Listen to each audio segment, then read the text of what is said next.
this is an iHeart podcast. Guaranteed human.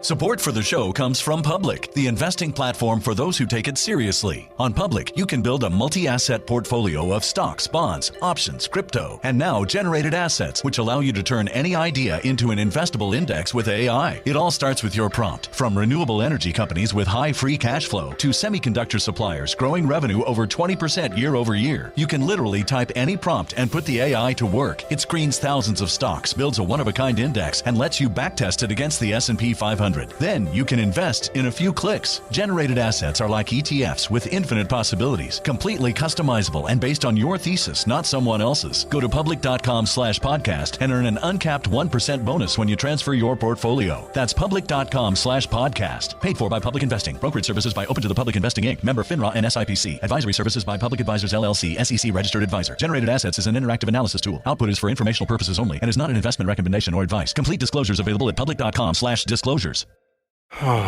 Sink into affordable luxury. Anabay is the only machine-washable sofa, inside and out. With stain-resistant slip covers and a cloud-like frame duvet, everything goes right in the wash. Plus, the modular design lets you change the look of your space anytime. Visit WashableSofas.com to upgrade your home. Shop up to 60% off site-wide, with sofas starting at just $699 and a 30-day money-back guarantee. Shop now at WashableSofas.com. Offers are subject to change, and certain restrictions may apply. You're listening to a podcast, so you're doing something else too, like maybe scrolling home listings on Redfin, saving places you like without thinking you'll get them, because that's what house hunting has become. But Redfin isn't built for endless browsing. It's built to help you find and own a home. Redfin agents close twice as many deals as other agents, which means when you find a place you love, you've got a real shot at getting it. Redfin helps turn saved listings into real addresses.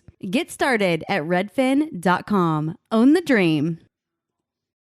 Hey, this is U.S. Olympic gold medalist Tara Davis Woodhull. And I'm U.S. Paralympic gold medalist Hunter Woodhull. As athletes, our lives are about having a clear path. And a team that you can absolutely trust. So when it came to getting the best mortgage, we chose PennyMac. PennyMac is proud to be the official mortgage provider of Team USA and you. Learn more at pennymac.com. PennyMac Loan Services, LLC, Equal Housing Lender, NMLS ID 35953. Licensed by the Department of Financial Protection and Innovation under the California Residential Mortgage Lending Act. Conditions and restrictions may apply.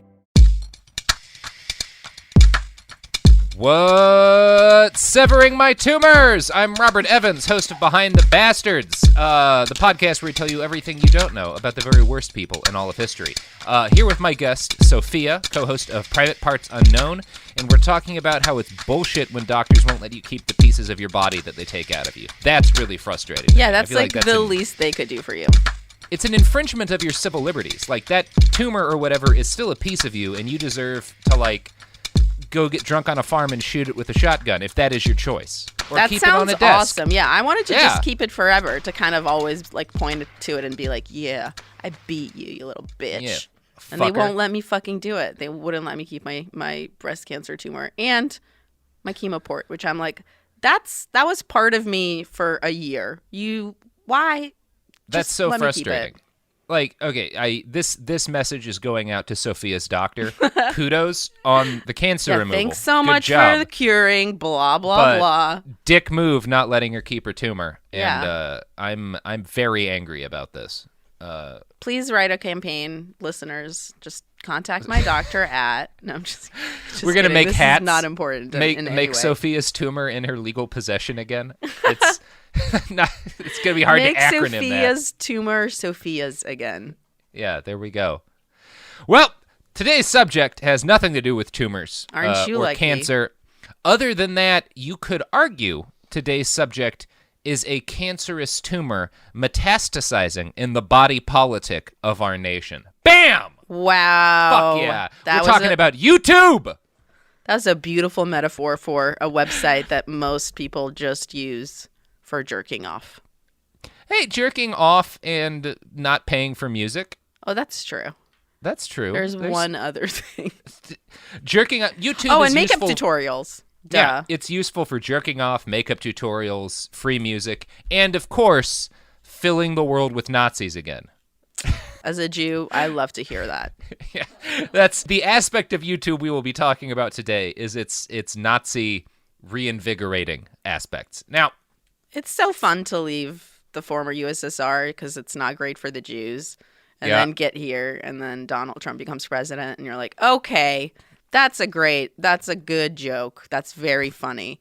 And then the Nazis spread through YouTube, so they're just everywhere. And you're like, oh, okay, well, I guess I'll just live in fear forever.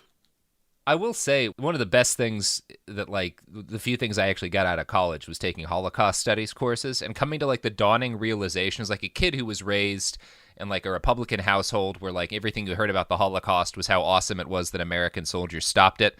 Like, reading about history and coming to, like, the gradual realization, like, oh, it's always sucked to be Jewish everywhere. Like, everyone's killed these people. Like, oh my God! Like, it didn't start with the Nazis. Like, reading about, like, what happened in Tsarist Russia, the Chelnitsky massacre, which killed like 700,000 people. Dude, and, like, pogroms. Come on. Yeah. Shit has not been good for us for a long time. And now we're talking about digital pogroms. Yeah, exactly. It's just nice to know that you cannot escape the Nazis. Yeah, that is the message YouTube has delivered to all of us, along with allowing me to listen to old Chris Christopherson concerts for free. You're weird. Hey, man, motherfucker makes some great music. All right, I'm going to start with my prepared remarks, if that's okay. Please. March 23rd. 2016, Microsoft unveiled a new chatbot to the serried denizens of Twitter.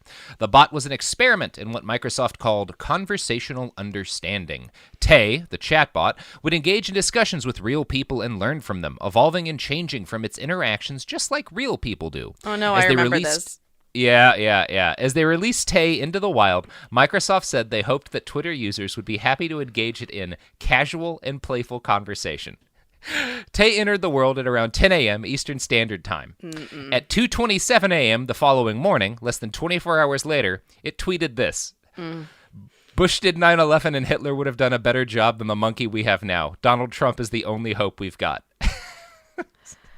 It just took that little time to learn how to be a Nazi. Just about 18 hours. Fucking quickly. But you knew it was a bad move when they opened it up to the audience. You knew it kind of America. One of the surprising stories or arcs of the last decade is Microsoft going from like this evil corporation in everyone's eyes to like this innocent summer child who like they never tried to steal my data. They never lobbied to stop me from being able to repair my computer. They believed they could make a chatbot and the internet would teach it how to be a real boy, and it turned into a Nazi, and they were so horrified. Like, I can't believe that someone had positive hopes for that. I mean, how few people have you met in life online that you would think that was going to end up well? I think it's because Microsoft's team were all old heads. Like, it was a bunch of guys in their 50s who like didn't know the internet as anything but like a series of technical things. Like they weren't active Twitter users or whatever. They didn't go on the gram. Well, it's very quickly that you learn that if you upload a video of yourself doing stand-up, how many you look like a kikes you're gonna get right away. I mean, that learning curve is yeah, and it's a learning curve. A lot of companies have. I can remember back in 2012 when Mountain Dew decided to let the internet vote on the name of a new soda flavor, and 4chaners flooded it in before long. The top vote getter was Hitler did nothing wrong, which is that. I will admit rolls right off the tongue. Yeah, it would be kind of interesting to see that soda marketed in a 7-Eleven. But yeah, especially when you picture the fact that like the Sprite spokesperson is like, isn't it Vince Staples? Yeah, I think so. Yeah, soda's not really generally ever sold by people that are so uncool that they think renaming a soda is some kind of, I don't know, forward thinking movement of their philosophy. Yeah, and it's both of these cases, Tay and Mountain Dew's new soda flavor vote. were cases where if you'd gone to either of us in 2012 or in early 2016 and said, we're going to do this, what do you think will happen? I think we both would have said, I think every listener of this podcast would have said, oh, it's going to get real Nazi, like immediately. Like it's going to turn into a Nazi. Because that's just what people on the internet think is funny. And that's going to happen. But like, older folks, people who are focused more on living that life of the mind off of the internet, they didn't anticipate that sort of stuff. And there really wasn't much of a harm ever, in either that Mountain Dew contest or in the Tay chatbot. Like, Tay was a public-facing AI. It was never in control of something. But the question of its radicalization does lead to the question, what if another company built an AI that learned in that way that wasn't public-facing? And what if that company trusted the AI to handle a crucial task that operated behind the scenes? And if that were to happen, I think it might look an awful lot like what we've seen happen to YouTube's recommendation algorithm. I think, and I'm not the first person to make this comparison, that what had happened to YouTube's algorithm over the last few years is what happened to that chatbot. But since no one interacts with YouTube's algorithm directly, it took a long time for people to realize that YouTube's recommendation AI had turned into Joseph Goebbels, which is, I think, where we are right now. So that's what today's episode's about. Yay! I bring you on for the fun ones. I'm glad that it's not about dead babies, because I know how you love to do that shit to me, Evans. Ooh, it does end a little bit on a hurting baby's note. Are you kidding me, you son of a bitch? Stop getting me here under false pretenses. Stop it. I feel like at this point, if you're coming on Behind the Bastards, some babies are going to get harmed. Okay, I assume sometimes maybe people just murder adults. That's what I was hoping for coming in today. I was there is more adult murder than baby murder. Just adult murder, but no, we always have to get minors involved if it's need, don't we, Evans? That the murders involved in this episode were all adults. The molestation involved in this episode involved children. I hate you so much. That's a step up. I hate you so much. No! The Georgia Tan one had child murder and child molestation. Well, now it's adult murder and child molestation. Well, child pornography. Will you let me live a life full of just adult murder? You know what, Sophia? I'll make this promise to you right now over the internet. When we do our one yearly optimistic episode about a person who's not a bastard this upcoming Christmas, I'll have you on as the guest for that one. Fuck yes. I can't wait. And hopefully the irony of that episode will be that very shortly thereafter we'll find out that person is also a bastard. Yeah, it'll be the story of the person who saved 1,000 kids by killing 900. Still 100, like net gain. That will be exactly your pitch when that happens. I'm already Googling. Yeah. Yeah, you're like, okay, how can we? Let's get back to YouTube. As I write this, the internet is still reeling from the shockwaves caused by a gigantic battle over whether or not YouTube should ban conservative comedian, and I put that in air quotes, Steven Crowder.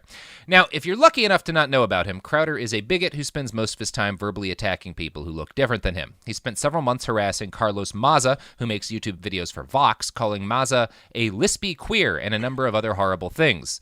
Crowder has not explicitly directed his fans to attack Carlos in real life, but Crowder's fans don't need to be told to do that. When he directs his ire at an individual, Crowder fans swarm that individual. Carlos is regularly bombarded with text messages, emails, tweets, etc., calling him horrible names, demanding that he debate Steven Crowder, telling him to kill himself, doing all the kind of things that sociopathic internet trolls like to do to the targets of their ire. Now, Carlos on Twitter asked YouTube to ban Crowder, and he pointed out specific things Crowder had said and highlighted specific sections of YouTube's terms of service that Crowder had violated. YouTube opted not to ban Crowder because Crowder has nearly 4 million followers and makes YouTube a lot of money. There has been more dumb fallout. YouTube demonetized Crowder's channel and then randomly demonetized a bunch of other people so conservatives couldn't claim they were being oppressed, and it's all a big, gross, ugly mess. But the real problem here, the issue at the core of this latest eruption in our national culture war, has nothing to do with YouTube's craven refusal to enforce their own rules. Steven Crowder would not be a figure in our nation's political discourse if it weren't for a series of changes YouTube started making to their algorithm in 2010. Now, YouTube's recommendation algorithm is what, it recommends the next video that you should watch. It's why if you play enough music videos while logged in, YouTube will gradually start to learn your preferences and suggest new music that often you really like. It's also why teenagers who look up the Federal Reserve for a school report will inevitably find themselves recommended something that's basically the Protocols of the Elders of Zion with better animation.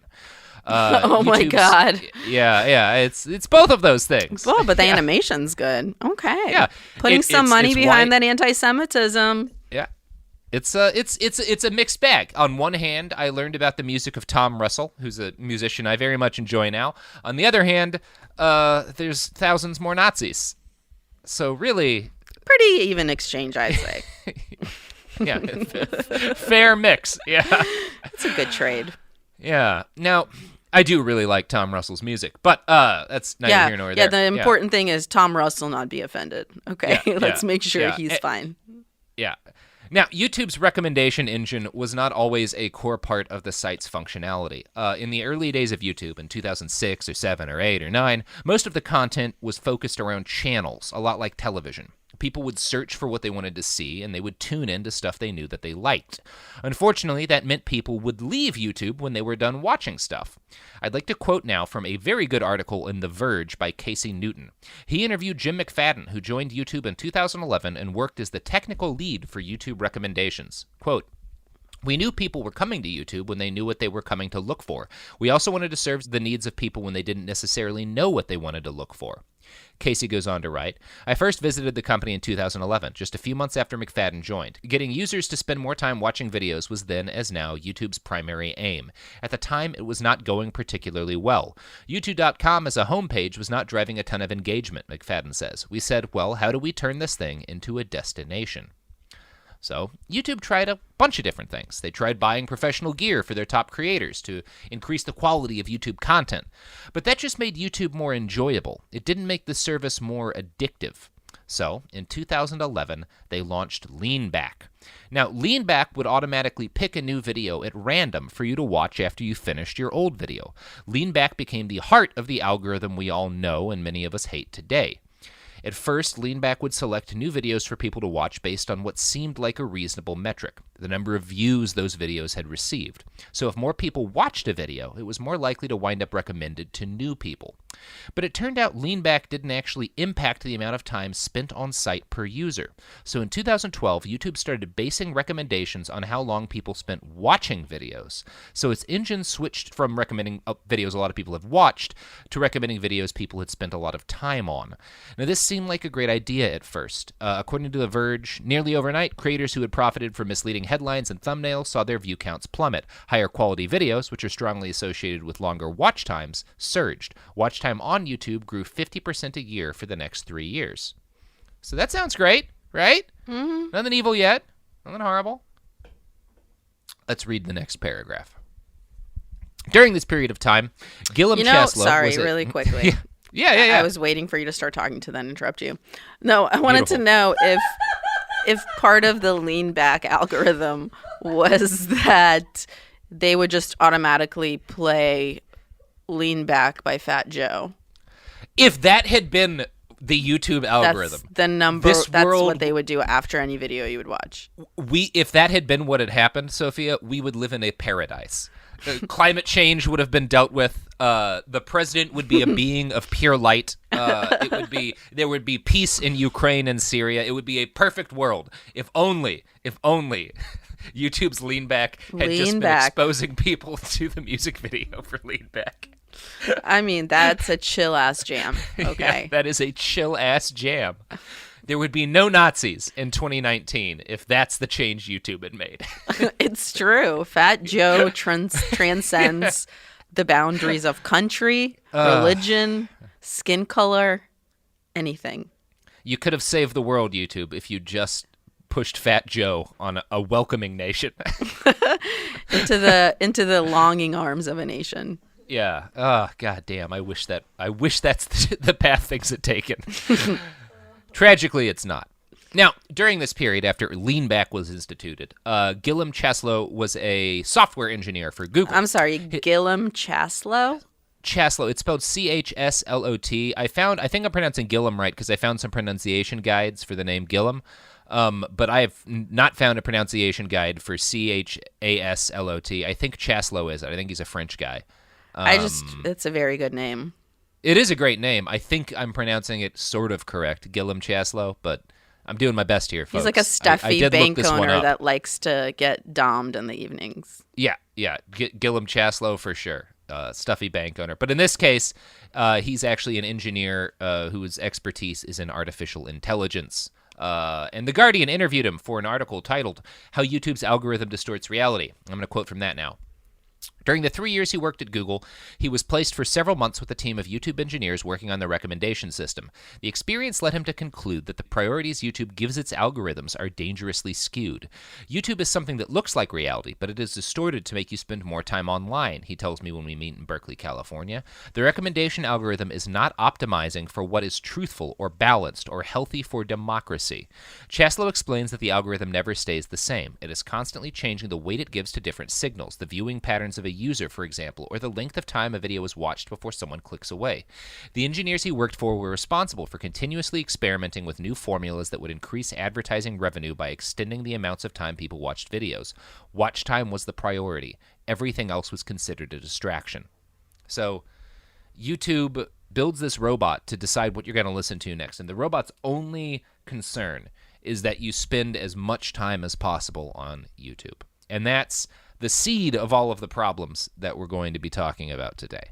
So, Gillum was fired in 2013, and Google says it's because he was bad at his job. Chaslow claims that they instead fired him because he complained about what he saw as the dangerous potential of the algorithm to radicalize people. He worried that the algorithm would lock people into filter bubbles that only reinforce their beliefs and make conservatives more conservative, liberals more liberal, and people who like watching documentaries about aliens more convinced that the Jews are fluoridating their water, etc. Thank you for laughing at that. Chill. Yeah. Chaslow said, there are many ways YouTube can change its algorithms to suppress fake news and improve the quality and diversity of videos people see. I tried to change YouTube from the inside, but it didn't work. YouTube's masters, of course, had no desire to diversify the kind of content people saw. Why would they do that if it meant folks would spend less time on the site? So, in 2015, YouTube integrated Google Brain, a machine learning program, into its algorithm. According to an engineer interviewed by The Verge, one of the key things it does is it's able to generalize. Whereas before, if I watch a video from a comedian, our recommendations were pretty good at saying, here's another one just like it. But the Google Brain model figures out other comedians who are similar but not exactly the same, even more adjacent relationships. It's able to see patterns that are less obvious. And Google Brain is a big part of why Steven Crowder and others like him are now millionaires. It's why if you watch a Joe Rogan video, you'll start being recommended videos by Ben Shapiro or Paul Joseph Watson, even though Joe Rogan is not an explicitly political guy and Ben Shapiro and Paul Joseph Watson are. It's why for years, whenever conservative-inclined people would start watching, say, a Fox News clip critical of Obama, they'd wind up being shuffled gently over to InfoWars and Alex Jones. It's why if you watched a video about Obama's birth certificate, YouTube would next serve you Alex Jones, claiming that Michelle Obama is secretly a man. It's why if you watched a video criticizing gun control, YouTube would serve you up Alex Jones, claiming the New World Order under Obama was going to confiscate your guns so it could carry out genocide. And it's why if you watched coverage of the Sandy Hook massacre, YouTube would hand you Alex Jones, claiming the massacre was a false flag and all the children involved were crisis actors. I bring up Alex Jones so many times in this because it's probable that no single person benefited as much from YouTube's Google Brain algorithm changes as Alex Jones. That's what Gillum Chaslow seems to think.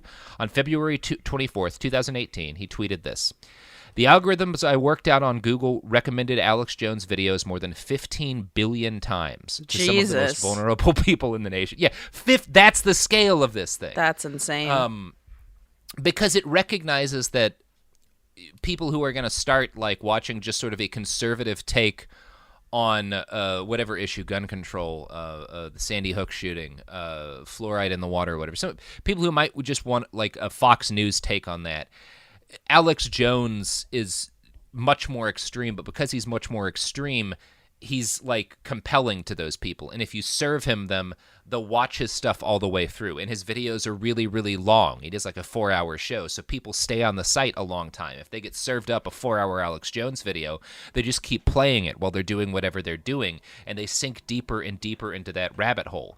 And a regular person would look at this and be like, oh, Google's taking people who believe, I don't know, that a flat tax is a good idea and turning them into people who think that fluoride is turning frogs gay and that Sandy Hook was an inside job. And that's a bad thing. But YouTube's algorithm didn't think that way. It just thought like, oh, as soon as these people find Alex Jones videos, they spend 50% more time on YouTube. So I'm just going to serve Alex Jones up to as many fucking people as I possibly can. And that's what starts happening in 2013-14. So that's where we are in the story right now. And we're going to continue from that point. But you know what it's time for next, Sofiya? No, tell me. It's time for products. Maybe and a services? Or two. Maybe. I'm not going to make promises. I'm not going to write checks my ass can't catch here. But I maybe hope there's services your ass can cash. Well, my ass is all about products. I hope it's a chair company that comes up next. Otherwise, that's a non sequitur. I hope it's a squatty potty. It's probably going to be Dick Pills because we just signed a great deal with Dick Pills. I'm very, very proud of our Dick Pills sponsorship. It's not even great ironic. job. I love selling Dick Pills. I can see your hard right now. I can just see your head, your head of your body, not your penis head. But I can tell you're hard from the pills. Thank you. You have a very taut dick energy. You know. Thank you. You're TDE is what this show aims to present to the world. I said, speaking on the subject of YouTube, when we filled out our ad things, I won't sell brain pills because I don't want to be like Paul Joseph Watson or Ben Shapiro. But I will 100% sell dick pills. And it's mainly so that I can say the phrase dick pills over and over again. So meet my son, Dick Pills Evans. Dick Pills Evans. I'm gonna have a son just to name him Dick Pills, and then sort of. It's going to be like a boy named Sue, but with a boy named Dick Pills. And instead of like me explaining to him that I gave him the name Sue so that he'd be like, it would harden him up and he'd become like a tough person who could survive the rough world. I'm just like, oh no, I got paid a lot of money to call you Dick Pills. No, you're just sponsored by Dick Pills. You're just sponsored by Dick Pills. That's all it is. This has gone very off the rails. Sophie, is this a good idea? No. No? She's doing a hard no. Hard no. Okay. Well, speaking of hard, products! Support for the show comes from Public, the investing platform for those who take it seriously. On Public, you can build a multi-asset portfolio of stocks, bonds, options, crypto, and now generated assets, which allow you to turn any idea into an investable index with AI. It all starts with your prompt. From renewable energy companies with high free cash flow to semiconductor suppliers growing revenue over 20% year over year, you can literally type any prompt and put the AI to work. It screens thousands of stocks, builds a one-of-a-kind index, and lets you backtest it against the S&P 500. Then you can invest in a few clicks. Generated assets are like ETFs with infinite possibilities, completely customizable and based on your thesis, not someone else's. Go to public.com/podcast and earn an uncapped 1% bonus when you transfer your portfolio. That's public.com/podcast. Paid for by Public Investing. Brokerage services by Open to the Public Investing Inc. Member FINRA and SIPC. Advisory services by Public Advisors LLC, SEC registered advisor. Generated assets is an interactive analysis tool. Output is for informational purposes only and is not an investment recommendation or advice. Complete disclosures available at public.com/disclosures. Tired of spills and stains on your sofa? Wash away your worries with Anabay. Anabay is the only designer sofa that's machine washable inside and out, starting at just $699. Plus, Anabay sofas are pet-friendly, stain-resistant, and feature changeable slip covers and modular pieces. Get up to 60% off site-wide with a 30-day money-back guarantee. Visit washablesofas.com to get yours now. That's washablesofas.com. Offers are subject to change and certain restrictions may apply. Hey, this is U.S. Olympic gold medalist Tara Davis-Woodhull. And I'm U.S. Paralympic gold medalist Hunter Woodhull. As athletes, our lives are about having a clear path. And a team that you can absolutely trust. So when it came to getting the best mortgage, we chose PennyMac. PennyMac is proud to be the official mortgage provider of Team USA and you. Learn more at pennymac.com. PennyMac Loan Services, LLC, Equal Housing Lender, NMLS ID 35953. Licensed by the Department of Financial Protection and Innovation under the California Residential Mortgage Lending Act. Conditions and restrictions may apply. Let's talk about modern home shopping. It's sort of become a fun side hobby, right? Scrolling listings at night, dreaming about kitchens you've never seen, or backyards you haven't even stepped foot in, all from the comfort of pretty much anywhere. Redfin knows a lot of people like you want to own, but are stuck in this browsing mode loop. That's where Redfin flips the script. With listings that update within minutes and tours you can book right from the Redfin app, you can see your dream home the moment it appears. Now, liking a listing is easy, but actually landing it, that's where Redfin comes in. Redfin has over 2,200 agents with local expertise. And Redfin agents close twice as many deals as other agents. That means they want to help you win, not just window shop. Redfin is built to help you go from just looking to wait, this could actually be home. So become the newest neighbor on the block. Visit redfin.com to start finding and start owning. That's redfin.com. We're back. We're back, and Sofiya just said the sentence, we got to mold our own genitals at the Dick Johnson factory or Dog Johnson factory? Doc Johnson. Doc Johnson. I loved that sentence, which is why I brought us back in mid-conversation from the ad break, because that's a wonderful sentence. I have that Instagram story saved on my Instagram, if anybody I want wants to get see. that sentence tattooed on my back. You like can. Where some people will have Jesus, like... I got my genitals molded at the Doc Johnson factory. Yeah, and it was the most fun ever. That sounds great. It was cool. That sounds so much better than YouTube's algorithm. That's a really smooth transition. Thank you. That was like jazz fucking saxophone smooth. I am as good at transitions as dick pills are at getting your dick pills. Hard. Exactly. Fuck yeah, hymns. Oh, good times. Okay. So, we one of the big sources for this podcast and one of the big sources for the articles that have covered the problems with YouTube's algorithm is Gilliam Chaslow. And he's not just a former employee with an axe to grind or someone who feels guilty about the work he participated in. For years now, he has turned into something of an activist against what he sees as the harms of his former employer. And obviously, as a guy with potentially an axe to grind, he's someone that you've got to approach a little bit critically. But Chaslow hasn't just, complained about Google. He's built, he has a team of people that have built, systems in order to test the way Google's algorithm works and show the way that it picks new content and, document with hard numbers, here's the kind of things that it's serving up. Here's the sort of videos that it recommends people towards. Here's how often it's doing them. So he's not just making claims. He has reams and reams of documentation on how Google's algorithm works behind him.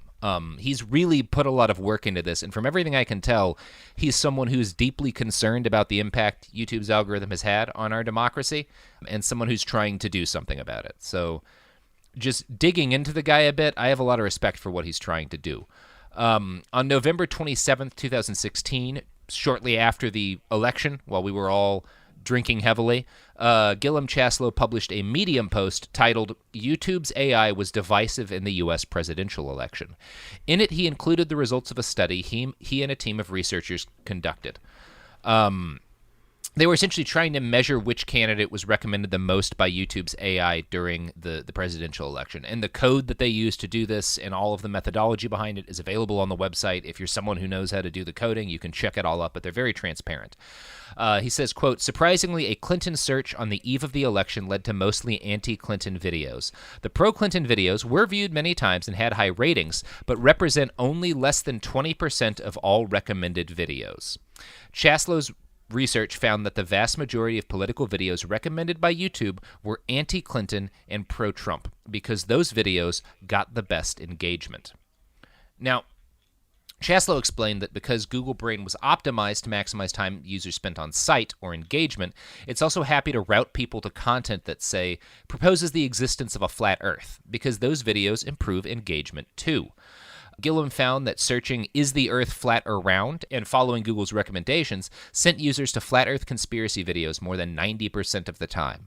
So if you're wondering why flat Earth is taken off as a conspiracy, it's because simply asking the question, "Is the Earth flat or round?" 90% of the time leads you to videos that say, "It's flat, homie." That's how come so all that's those basketball players think the Earth is flat. And also what, a rapper Exactly. too, right? It's totally spreading. You can see in your head how, like, that change happens. Is like some guy's having a conversation with a friend who is kind of dumb and is like, "No, dude, you know the Earth's flat." And you're like, "What? That's bullshit." And you type "Is the Earth flat?" into YouTube, and then it serves you up a 4-hour documentary about how the Earth's flat. And, like, yeah, it's probably your first incredibly mistake predictable. is typing it into YouTube. It's probably not the place you want to get that Yeah. answer. Yeah. No, but it's not like schools in America teach people critical thinking or how to functionally do research. It's like going to Yahoo So- Answers to be like, am I pregnant? Yeah. Which Yeah. happens all the time. The answer is yes. Yeah. If you are asking Yahoo whether or not you're pregnant, you are in Yeah. fact pregnant. For sure. Probably second or third trimester. You should at least stop smoking for a while until you find out for Yeah, sure. maybe put down the bottle for a hot second. Yeah. Now, further reporting using additional sources from within Google seems to support most of Chaslow's main contentions. In fact, it suggests that he, if anything, understated the problem. Chaslow left YouTube in 2012, and while he knew about Google Brain, he did not know about a new AI called Reinforce that Google had just instituted, I think, in 2015 to YouTube. Its existence was revealed by a New York Times article published just a few days before I wrote this, The Making of a YouTube Radical.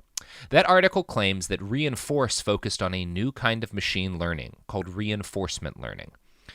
The new AI known as Reinforce was a kind of long-term addiction machine. It was designed to maximize users' engagement over time by predicting which recommendations would expand their tastes and get them to watch not just one video, but many more. Reinforce was a huge success. In a talk at an AI conference in February, Minmin Chen, a Google Brain researcher, said it was YouTube's most successful launch in 2 years. Site-wide views increased by nearly 1%, she said, a game that at YouTube's scale could amount to millions more hours of daily watch time and millions more dollars in advertising revenue per year. She added that the new algorithm was already starting to alter users' behavior. We can really lead users toward a different state versus recommending content that is familiar, Ms. Chin said. It's another example of, like, if you take that quote out of context and just read it back to her and say, Ms. Chin, this sounds incredibly sinister when you're talking about leading people towards a different state. Excuse me, ma'am. Are you in fact a villain? A super villain? Are you evil? You sound like a super villain. Sounds like this might be evil. Is this a James Bond movie? Nobody ever movie? has in the tech industry. Yeah. It's that no one ever has in the tech industry that "are we the baddies" moment where they're like, oh, we're addicting people to our service. Is that maybe bad? Shit, are we the Nazis? Are Damn, this we whole the time Nazis? I thought Fuck. we were the Americans. Nope. Yeah. Now, YouTube claims that Reinforce is a good thing, fighting YouTube's bias towards popular content and allowing them to provide more accurate recommendations. But Reinforce once again presented an opportunity for online extremists. They quickly learned that they could throw together videos about left-wing bias in movies or video games, and YouTube would recommend those videos to people who were just looking for normal videos about these subjects. As a result, extremists were able to red-pill viewers by hiding rants about the evils of feminism and immigration as reviews of Star Wars. In far-right lingo, red-pilling refers to the first moment that sort of sets someone off in their journey towards embracing Nazism. And so, prior to Reinforce, if you were looking up, I want to see gameplay videos about Call of Duty, or I want to see a review of Star Wars The Force Awakens, it would just take you to reviews and gameplay videos. Now it would also take you to somebody talking about, like, how Star Wars is part of the social justice warrior agenda, or how Star Wars, embraces white genocide, or something like that. And so then, and it'll recommend that to millions of people, and most of them will be like, what the fuck is this bullshit? But a few thousand of them will be like, oh my God, this guy's right. Like, Star Wars is part of a conspiracy to destroy white men. And then they'll click on the next video that Stefan Molyneux puts out, or they'll go deeper down that rabbit hole. And that's how this starts happening. Star Wars is a conspiracy, though. Just take your fucking money. That's all it is. Just take your money. It's like any other conspiracy that involves movies. It's the only thing is to take your money. Yeah, not to destroy white people. They want white people because white people spend the most money on Star Wars. That's the whole point. Yeah, if they killed that, that's the number one customer. That's killing your whole customer base. Star Wars. That's like if cigarette companies wants you to breed. Didn't want teenagers to start smoking. It's like, yeah, you need to replenish the flocks. Yeah. Yeah, you want people to start smoking in their 20s as they have children who grow up watching dad smoke. Yes, that's like the plan. Yes.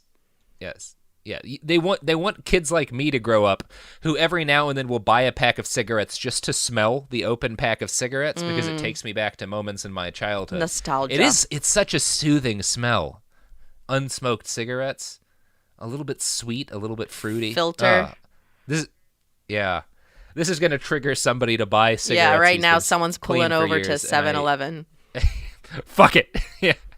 And I feel terrible about that. And they're like, also, I just bought dick pills. They're like, I don't know what's happening to me. Buy dick pills. Fucking, it's good for your health. It's good for your heart. It's great. Fucking is all benefits. Cigarettes are almost all downsides, other than the wonderful smell of a freshly opened pack. And looking really fucking cool. Yeah, well, they do make you look incredibly cool. I mean, that's unbelievably cool. So fucking cool. Yeah. Nothing looks cooler than this. Damn it. No, something does. Smoking a joint looks cooler. You're right. Smoking a joint does look cooler. And the coolest thing of all, smoking a joint on a unicycle. On a yacht. Wow.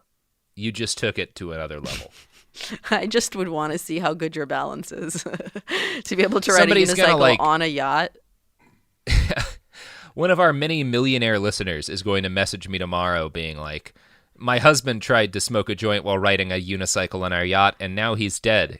You killed the love of my life. And or we'll get some dope fan art of you on a unicycle smoking a joint on a yacht. Yeah, burning a fat one. Speaking of fat ones, the New York Times interviewed a young man who was identified in their article on radicalization as Mr. Kane. And Mr. Kane claims that he was sucked down one of these far-right YouTube rabbit holes thanks to YouTube's algorithm. He is scarred by his experience of being radicalized by what he calls a decentralized cult of far-right YouTube personalities who convinced him that Western civilization was under threat from Muslim immigrants and cultural Marxists, that innate IQ differences explained racial disparities, and that feminism was a dangerous ideology. I just kept falling deeper and deeper into this, and it appealed to me because it made me feel a sense of belonging, he said. I was brainwashed. There's a spectrum on YouTube between the calm section, the Walter Cronkite, Carl Sagan part, and Crazy Town, where the extreme stuff is, said Tristan Harris, a former design ethicist at Google, YouTube's parent company. If I'm YouTube and I want you to watch more, I'm always going to steer you toward Crazy Town. And I will say, I'm very hard on the tech industry regularly on this podcast. It speaks well of a lot of engineers that the most vocal people in trying to fight YouTube's algorithm are former Google engineers who realized what the company was doing and stepped away and have been hammering it ever since, being like, we made a Nazi engine, guys. We weren't trying to, but we made a Nazi engine and we have to deal with this problem. Gotta ring the alarm on this one. Gotta ring the alarm on this one. You know, I used to work at Google. I worked at Google for 2 years. I didn't know that. Yeah. What did you do? My job title won't explain what I did, but basically it was like a quality it has nothing to do with anything, but basically I got to in Russian help build binary engine that can train it, not build it, to be able to tell whether something is a restricted category or not, like something is porn or not, gambling or not, that kind of stuff. So, cool. It was crazy. Well, that sounds different. I saw some of the most fucked up stuff on the internet. You know, I've reported child porn before. the then you will have a FBI. lot to say about Yeah, this yeah, latter yeah. part, because we do talk about content moderators for a little bit. That's kind of So I'm going to essentially. be asking a couple of questions about that at the end. Yeah. Yeah. Now, that New York Times article, in full disclosure, actually cites me in it because of a study that I published with the research collective Bellingcat last year, where I trawled through hundreds and hundreds of leaked conversations between fascist activists and found 75 self-reported stories of how these people got red-pilled. In that study, I found that 34 of the 75 people I looked at cited YouTube videos as the things that red-pilled them. I'm not the only source on this, though. The New York Times also cited a research report published by a European research firm called Vox Poll. They conducted an analysis of 30,000 Twitter accounts affiliated with the far right, and they found that those accounts linked to YouTube videos more than they linked to any other thing. So there's a lot of evidence that YouTube is the primary reason why, if you look at people who were researching the KKK and neo-Nazis in America in 2004, 2005, 2006, a big gathering would be 20 people.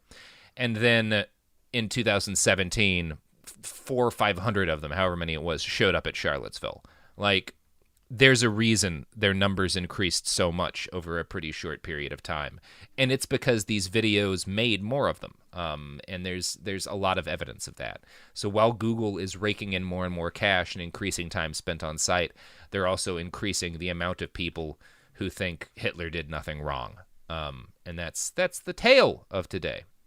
So, Mr. Kane, the New York Times source for that article, claims his journey started in 2014 when YouTube recommended a self-help video by Stefan Molyneux.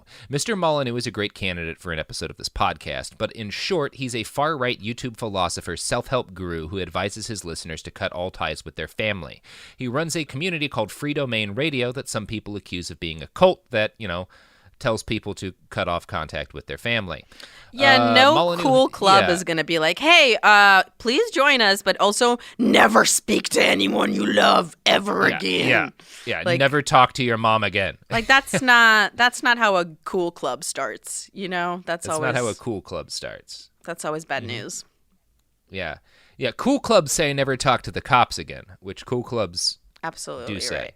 Absolutely. Now, Molyneux has been on YouTube since forever, but his content has radicalized sharply over the years. At the beginning, he identified as an anarcho-capitalist, and he mostly focused on his ideas about how everyone was bad at being parents and people should cut ties with toxic family members.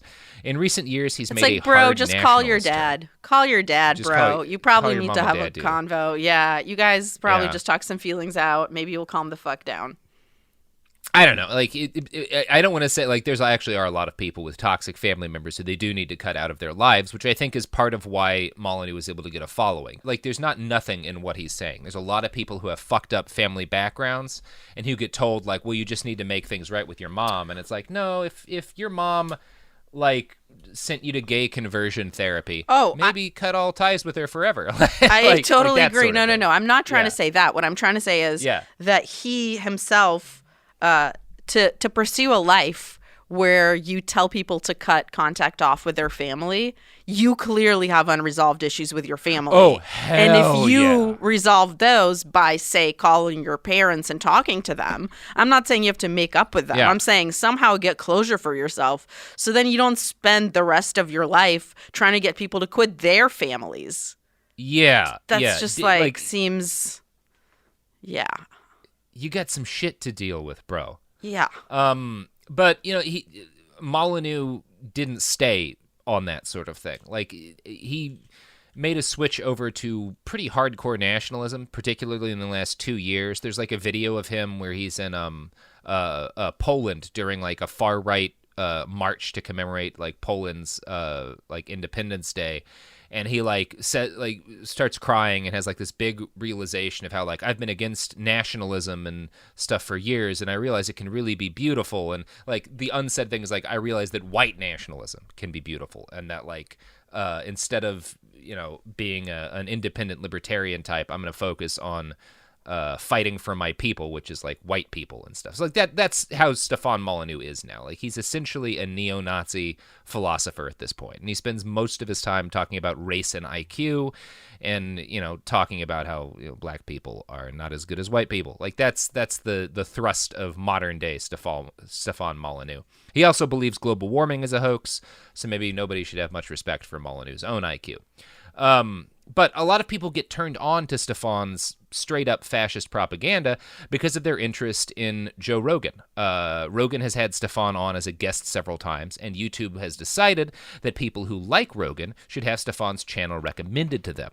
This may be why Mr. Kane saw Molyneux pop into his recommendations, which is what he credits as radicalizing him in 2014.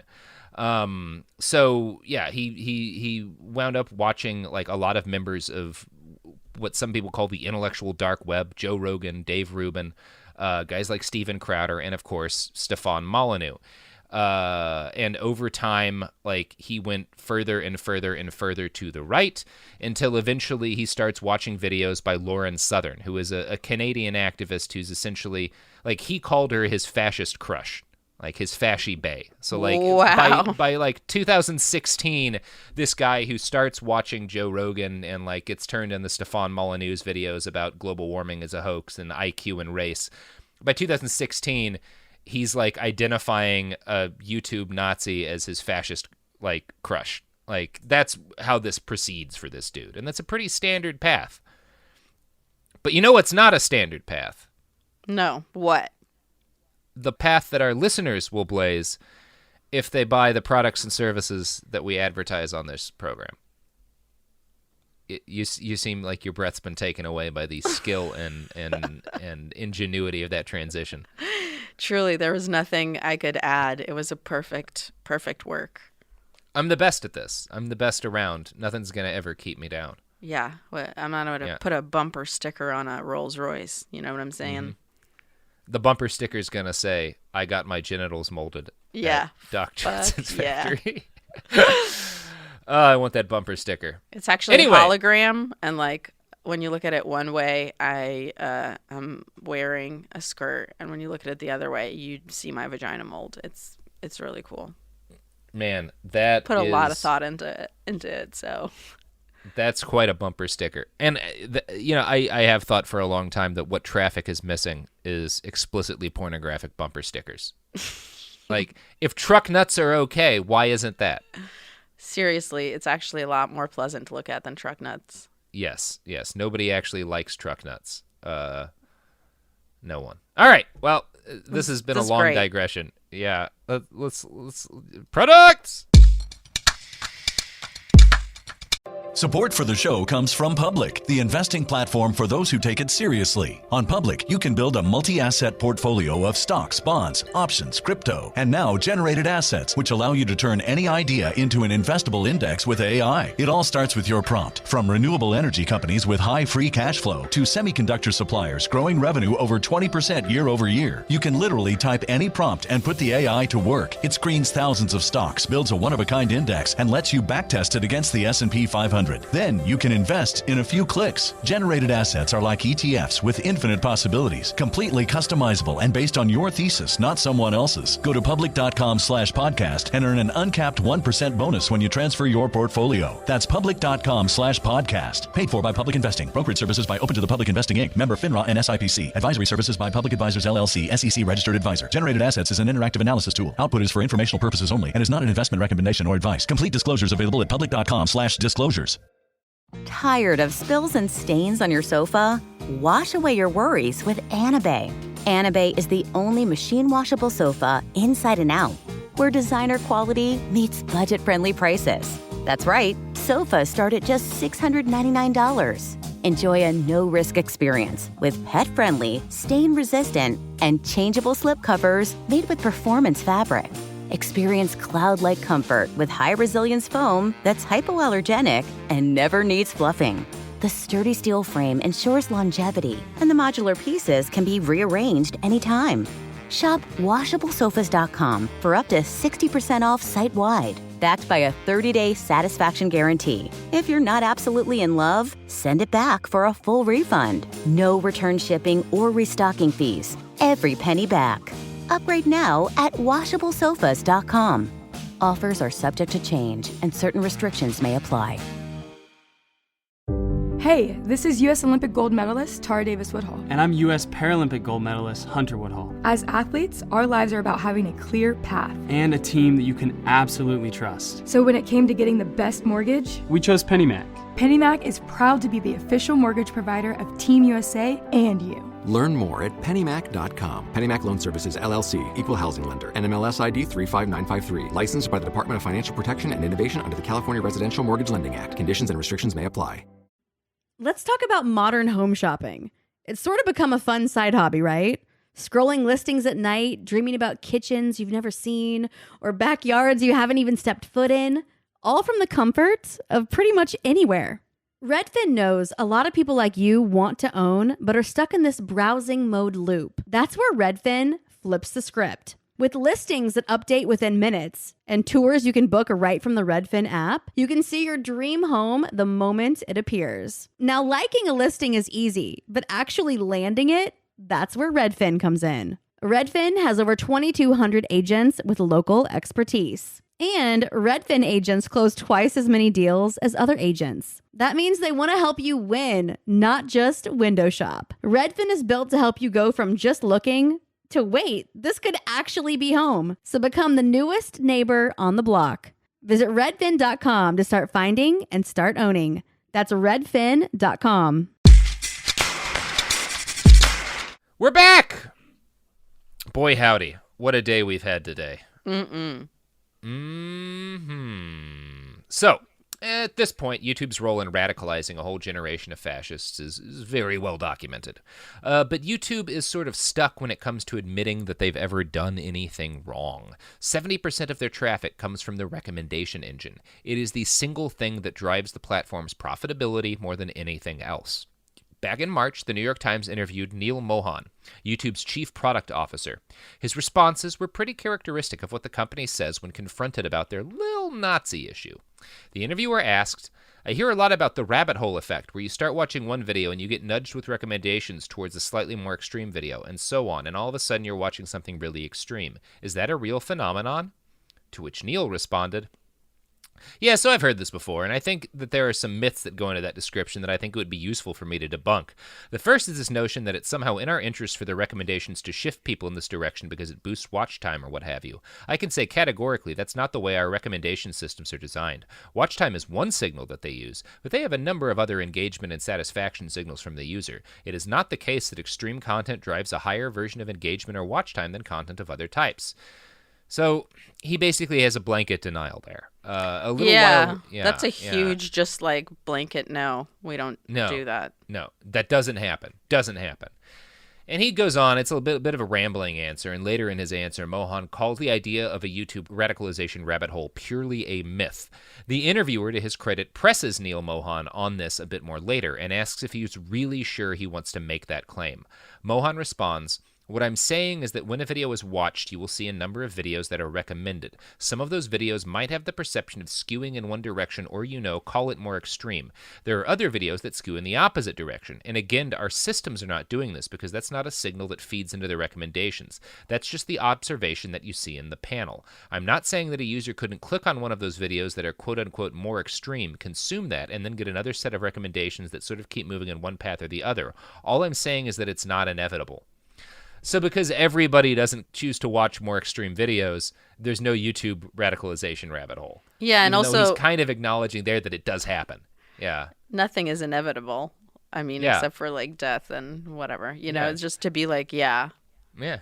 No, it's not a meteorite could hit your house before you get to click on the video that turns you into a Nazi. So of course it's not inevitable. Like, it's not 100% true is not a good answer when someone's a percentage of our users die of heart disease before the next video plays. Yeah, pretty high percentage of people. Yeah, that's not what we're asking, Neil. Now, the reality, of course, is that Neil Mohan is, shall we say, not entirely honest. I think I wrote a damn liar in the original draft, but I'm not sure where the legally actionable line is. So Pocket I of will big instead video. a pocket of big video. For just one example, Jonathan Albright, a Columbia University researcher, recently carried out a test where he seeded a YouTube account with a search for the phrase crisis actor. The up next recommendation led him to 9,000 different videos promoting crisis actor conspiracy theories. So again, someone who heard the term and wanted to search for factual information about the conspiracy theory would be directed by YouTube to hundreds of hours of conspiratorial nonsense about how the Sandy Hook shooting was fake. Now, I'm going to guess you remember last year's mass shooting at the Marjorie Stoneman Douglas High School. By the Wednesday after that shooting, less than a week after all of those kids died, the number one trending video on YouTube was David Hogg, the actor, which is obviously a video accusing one of the kids who's been most prominent of being a crisis actor. According to a report from Ad Age, it and many others claim to expose Hogg as a crisis actor. YouTube eventually removed that particular video, but not before it amassed nearly 200,000 views. Other videos targeting Hogg remain up. One that appears to show Hogg struggling with his words during an interview after the shooting suggests it's because he forgot his lines. YouTube auto-suggests certain search terms that would lead people directly to the clips. If a person typed David Hogg in YouTube's search bar midday Wednesday, for example, some of the suggestions would include exposed and crisis actor. When reporters asked YouTube how that video made it to the top of their coveted trending chart, YouTube explained that, since the video included edited clips from a CNN report, its algorithm had believed that it was a legitimate piece of journalism and allowed it to spread as an authoritative news report would. So again, that's their like justification. Like, we couldn't have known that this was fake news because it was fake news that used clips from a legitimate news site. So like, we're clearly not at fault here for the fact that we let a robot select all these things and no human being watched the top trending video on the site at the moment to see if like it was something terrible. Also, that's bullshit. Yeah, that's total bullshit.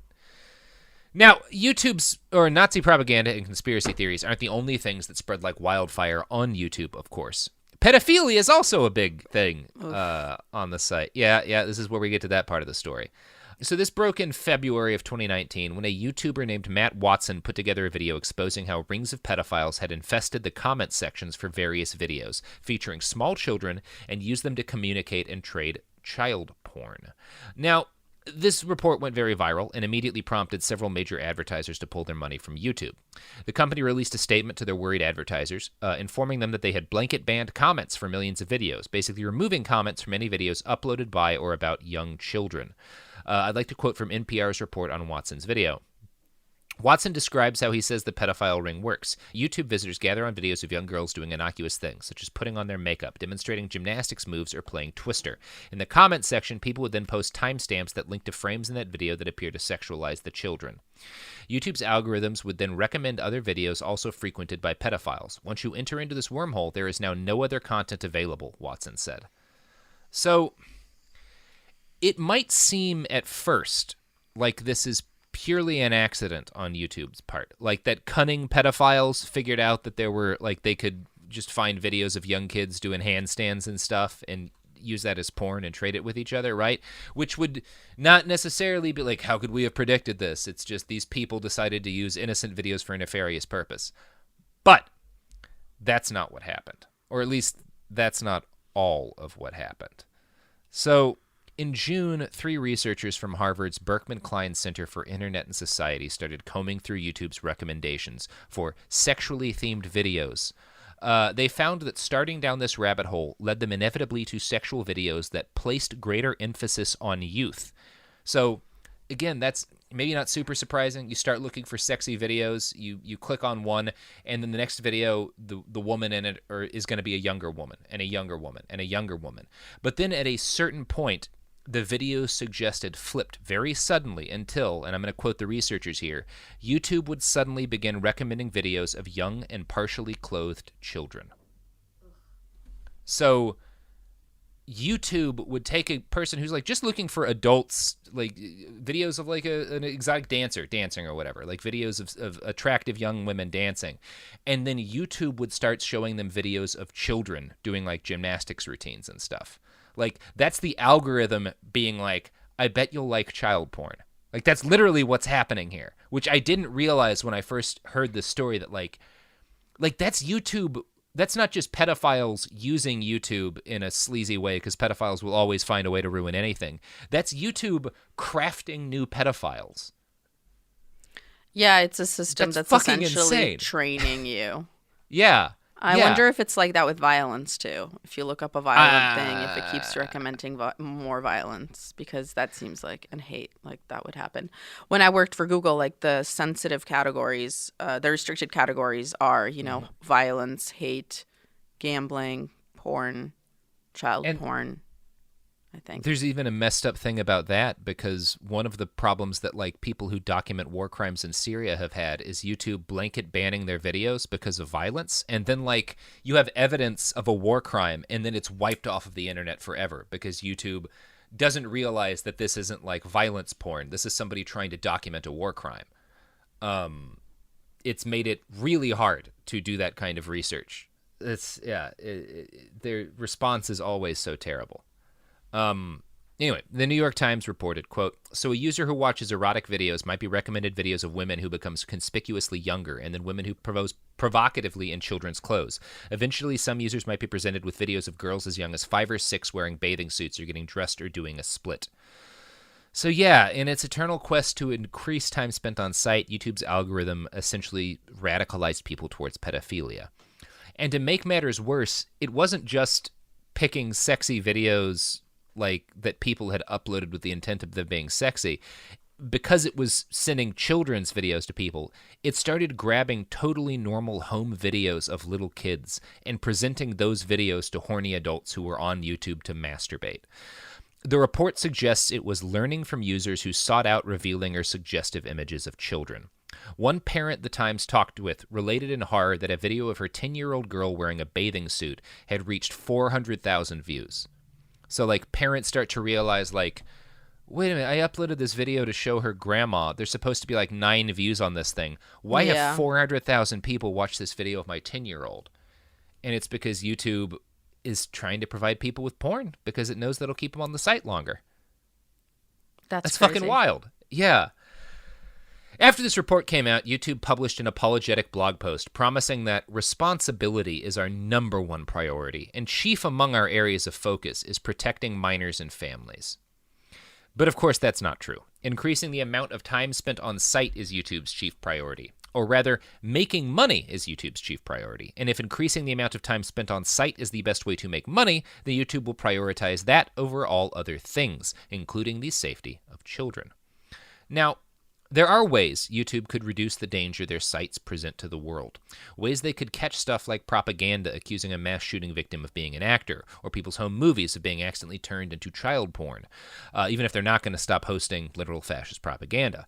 Content moderators could add human eyes and human oversight to an AI algorithm that is clearly sociopathic.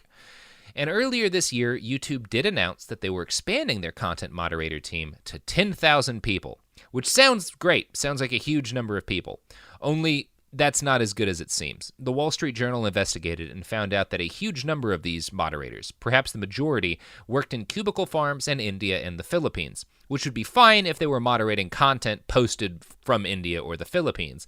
But of course, these people were also going to be tasked with monitoring American political content. Now, Alphabet, nay Google, does not disclose how much money YouTube makes. Estimates suggest that it's around $10 billion a year, and may be increasing by as much as 40% per year. Math is not my strong suit. I'm not an algorithm. But I did a little bit of math, and I calculated that if Google took $1 billion of their profit and hired new content moderators, paying them $50,000 a year salaries, which I'm going to guess is more than most of these moderators get, they could afford to hire 20,000 new moderators, tripling their current capacity. Realistically, they could hire 50 or 60,000 more moderators and still be making billions of dollars a year and one of the most profitable services on the internet. But doing that would mean less profit for Google shareholders. It would mean less money for people like Neil Mohan, the man who has been YouTube's chief product officer since 2011, the man who has overseen nearly all the algorithmic changes we are talking about today, the man who sat down with the New York Times and denied YouTube had a problem with leading people down rabbit holes that radicalize them in dangerous ways. I was kind of curious as to how well compensated Mr. Mohan is. So I Googled Neil Mohan net worth. The first response was a Business Insider article. Google paid this man $100 million. Here's his story. So that's cool. Yeah. Oof. And I can tell you from being a moderator, I worked on a team where everybody did what I did in a different language. So I did this in Russian, and next to me was someone who was doing it in Chinese and Turkish and all of the languages. I mean, not all, but a significant number. Of them. Yeah. Yeah. And I can tell you that we were hired as contractors for only a year. Very rarely would you ever be doing a second year because they didn't want to pay you the full benefits. Right. Like, you don't get health insurance and whatever, all the perks that you would get from being a full-time Google employee.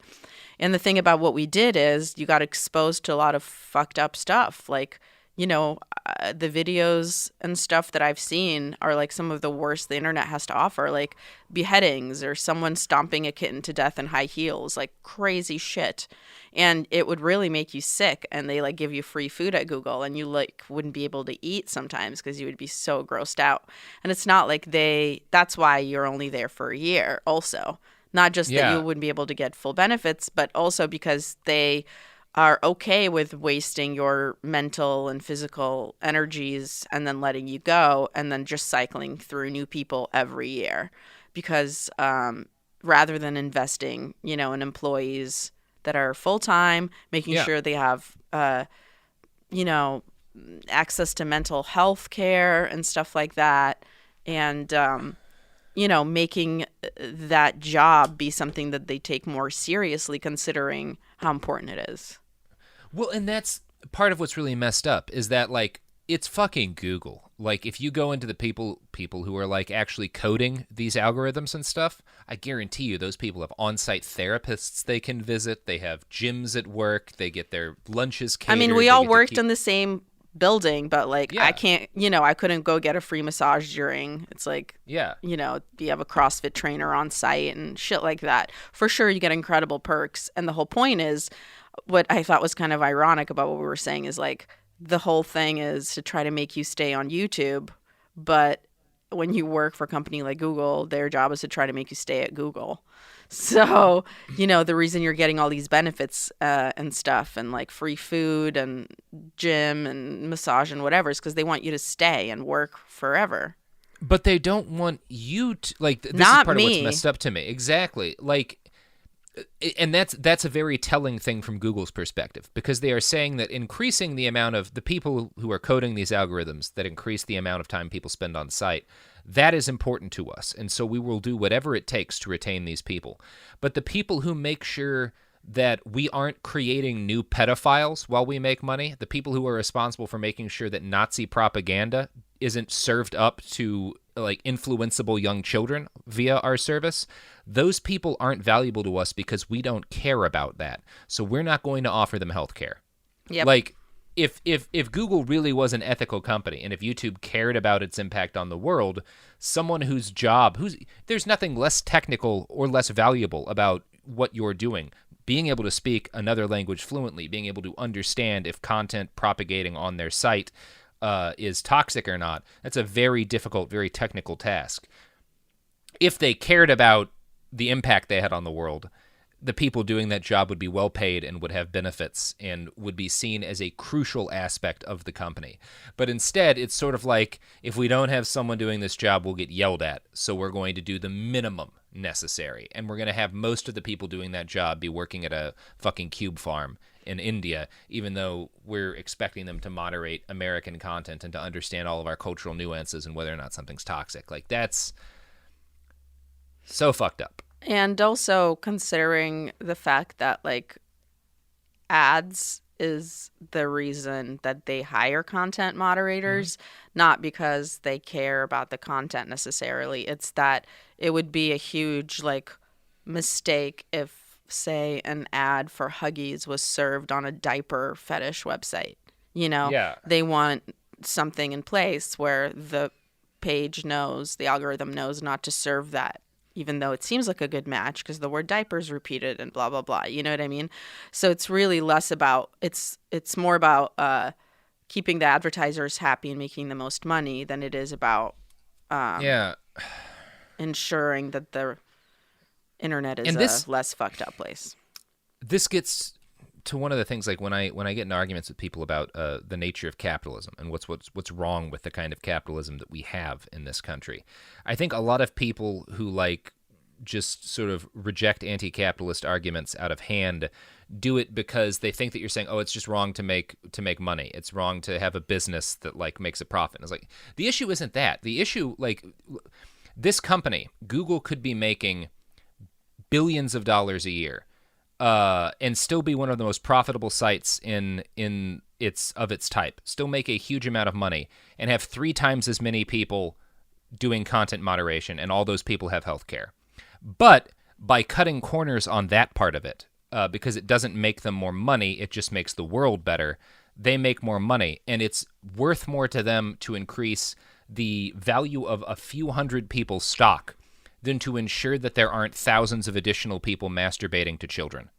Like that's what I have an issue with capitalism. Like that's Agreed. The issue. You can make a profit without also selling your fucking soul. Yeah, we could have YouTube. There's We're not saying enough YouTube money. should be banned. Like I can get recommended new musicians that I like.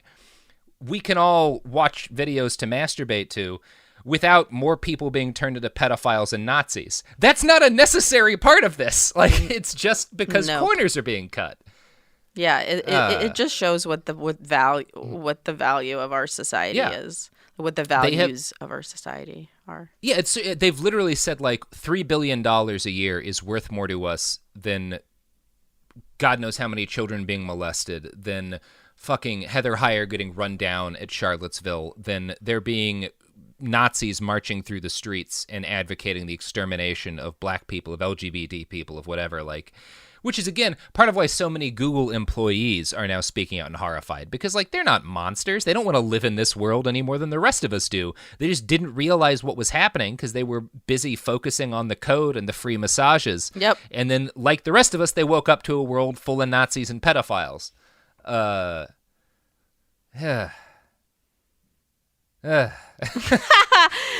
feel like you're looking at me to make a joke now, and I feel like, I don't know, this got real serious.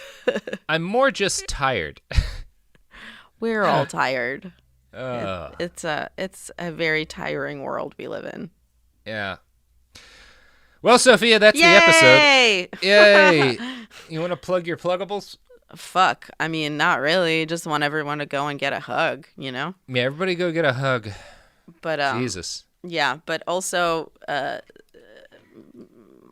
am to be found on the sites we hate. You know, what a fun thing to plug. Oh, I'm available on Twitter and Instagram at the Sofiya. Huge fan of the sites we hate over here. And I have a podcast about love and sexuality around the world that I co-host with Courtney Kosak. It's called Private Parts Unknown. So check that out. Check out Private Parts Unknown. I'm also on the sites we hate. BehindTheBastards.com is not a site that we hate, but it's where you can find the sources for this episode. I Write Okay is where you can find me on Twitter. You can find us on Twitter and Instagram at @BastardsPod. That's the you buy t-shirts on tpublic.com, Behind the Bastards. Yep, that's the episode. Go find YouTube's headquarters and yell at them. Scream at their sign. Take pictures of their company and wave your fists. If you work at YouTube, quit. It's not worth it. I mean, the more whistleblowers, the better. Yeah, quit and go talk to the New York Times or some fucking buddy. Yeah. Also, one random thing that's positive is if you want, there's a lot of videos of trains on YouTube that I've discovered of just trains passing by. Trains and ski fails. Yeah, I think you will find it very soothing. At first, they'll be like, what the fuck, a video of a train that's 12 minutes long? Guess what? That'll soothe you. Soothe your ass. Or if you're more like me, watch videos of people skiing and then failing to ski. I mean, that's if you want to laugh. Yeah. Feels good to laugh. I feel like YouTube's algorithm is going to take you from train videos to train fails really fast. Oh boy.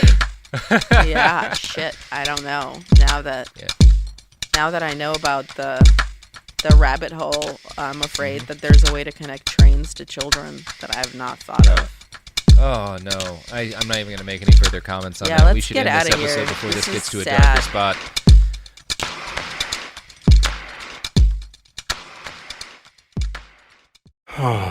Sink into affordable luxury. Anabay is the only machine-washable sofa, inside and out. With stain-resistant slipcovers and a cloud-like frame duvet, everything goes right in the wash. Plus, the modular design lets you change the look of your space anytime. Visit WashableSofas.com to upgrade your home. Shop up to 60% off site-wide, with sofas starting at just $699 and a 30-day money-back guarantee. Shop now at WashableSofas.com. Offers are subject to change, and certain restrictions may apply. There's a difference between liking a house and actually getting it. Redfin is built to make up that difference and close the gap between finding and owning the home for you. Redfin agents close twice as many deals as other agents. So when you find a home you love, you're not a step behind when it comes to making an offer. That means less watching great homes disappear and more focus on the one you'll call home. Redfin helps turn saved listings into real addresses. Get started at redfin.com. Own the dream.